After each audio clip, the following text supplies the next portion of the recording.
Hello বন্ধুরা, আমি তোমাদের সোশ্যাল মিডিয়া স্টার সিনজান। আজকে ঘুম থেকে অনেকটাই তাড়াতাড়ি উঠেছিলাম কারণ আজকে কলেজ যাওয়ার আছে। চলো তাড়াতাড়ি খেয়ে নিয়ে বেরিয়ে পড়লাম কলেজে যাওয়ার জন্য। দেখতে পাচ্ছি আমি আমার বন্ধুর সাথে যাচ্ছি কলেজে।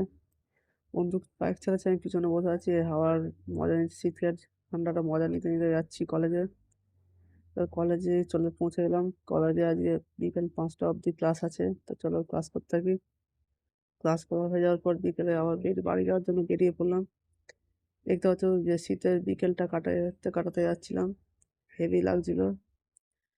বাড়ি যেতে থাকি। তো বাড়ি গিয়ে আবার দোকানে যেতে হবে, তো চলো যাওয়া যাক। বাড়ি এসে দোকানে চলে আসলাম। দেখতে পাচ্ছ দোকানে আমি কাজ করছি। দোকানে কাজ করতে করতে রাত 9টা বেজে গেল। 9টার সময় বাড়ি এসে এডিটিং করতে বসলাম। এডিটিং করতে করতে রাত 10টা বেজে গেল। 10টার সময় ডিনারে ছিল হচ্ছে রুটি আর আলু ভাজা। এটা আমি এখন খাবো, তো চলো খেয়ে থাকি। রুটি আলু ভাজা হেভি লাগলো আজ। তো আমি এখন ডিনার করতে থাকি। তোমরা আরো মিনি ব্লগের জন্য সোশ্যাল মিডিয়া স্টারকে লাইক শেয়ার ফলো আর সাবস্ক্রাইব করতে ভুলো না। বাই।